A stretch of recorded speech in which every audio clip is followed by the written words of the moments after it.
It is, it's your boy, Dutch the Damon, and you now watching Damon Time with Dutch. On today's episode of Prison Stories Uncut, we have Hagerstown track on that farm with it, man. Now, this situation took place over 20 some odd years ago. I was in that old jail in that castle. And if I remember correctly, I was on D2, you know what I mean, on the north side. Now, on this tier, we had a good brother. For video purposes, we're going to call him Big Mike, right? Big cocky brother, you know what I'm saying? Had a lot of fear in the jail. Dudes were scared of him. Didn't play games uptown, animal in the joint. So long story short, good brother had all the respect on the tier, right? Now his bunk buddy was an old head lifer named Mr. Archie, right? Mr. Archie had some motion here. He was selling tobacco and he had a store. You feel me? 2 for 1. You get a bag of chips, give him 2 bags store a day. That's how he was getting by, because he ain't really had no family uptown really looking out for him no more, right? But Mr. Archie was cool with everybody, you feel me? But he wasn't on no team. He wasn't a good brother, nothing like that. He just was an old head, been down since the 70s, you feel me? So, in murder, you got a lot of dudes, man, be sharks and wolves in the joint. Ain't got nobody looking out for them uptown. They see that as a sign of weakness. You ain't on no team or nothing like that. They look at you like prey, you dig? Then he old, small, but he cut up, work out, run the yard every day, but he's small in stature. But he was in the cell with Big Mike, so wasn't nobody gonna fuck with him. You know what I mean? He could sell his back or run his store how he wanted. Only problem was Big Mike was getting ready to go home in 2 weeks, you dig? So the whole time, I'm hearing the chatter in the background about dudes trying to pull Mr. Archie or move when Big Mike going home, right? I'm hearing this shit. But this prison, you feel me? I ain't got no control over these dudes, you dig what I'm saying? Because at this time, this was early off into my bit. I ain't had really a name like that in the good brothers like that at this time. There's a lot of dudes that was further ahead than me. Now, when that smack be in the jail, dudes be acting different. A lot of dudes got them habits, you dig what I'm saying? And they do crutch ball shit to get the smack. Now, these dudes I'm talking about were smack heads, you feel me? But they happened to be from DC. Had a little smack having in the joint. But anyway, the 2 weeks go by. Big Mike daps up all the brothers on the tier, tell everybody he love them and all that. Peace, I'm out. Big Mike goes home. Straight from off the farm, they send him down in the city. He gone, right? So long story short, all I know is, man, probably like a week later after Mike went home, right? Now, on that farm, breakfast time, they open their door like 4:30 in the morning, depending on what building you in.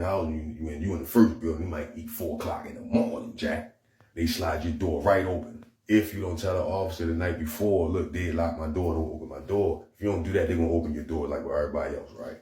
And you expect it to be standing up at your door. If you're a real prisoner, you supposed to be woke, ready, up at your door, not hopping out your bed, crush all in your eyes, sleep in, wash your face, brush your teeth, nothing like that. No, a real prisoner will already had done that and be up at the door when that motherfucker open. You want to stay alive. But anyway, all I know is they open the door for breakfast. So I pop out my cell and looking for my walking buddy. I see my boy, boom. We start walking down the tier. We on the bottom tier, right?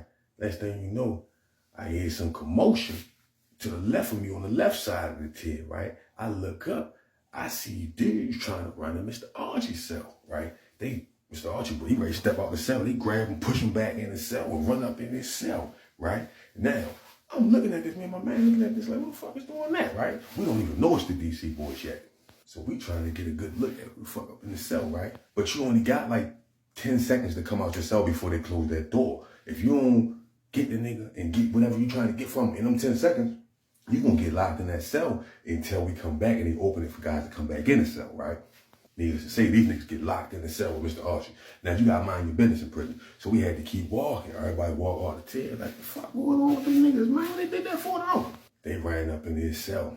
All I can say is, when we get back from chow, we hear niggas screaming, CO! Pop 16, Pop 16. Mr. Archie is in the cell, blacking out with that blick.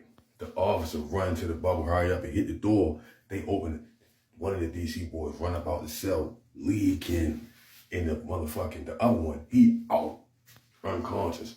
And Mr. Archie is standing over top of this man with that blick. Fucking with me. Zapping the fuck out with that blick. They had to spray Mr. Archie down, that motherfucking pepper spray. That shit got all in my motherfucking throat. They run in the cell, dive on him, tag on him down, handcuff him, pull him out the cell, man. I'm telling you, man, I was right there in the cell, down a little bit down so I could see up a little bit, right? So much blood in that cell. Long story short, the whole prison was on lockdown for a week because one of the DC boys that ran up in the cell got deleted in there. Yeah, they said he checked in the hospital. Sent Mr. Archie down to Supermax building. You already had life. Moral of the story is, don't never judge a book by its cover. Big things come in small packages.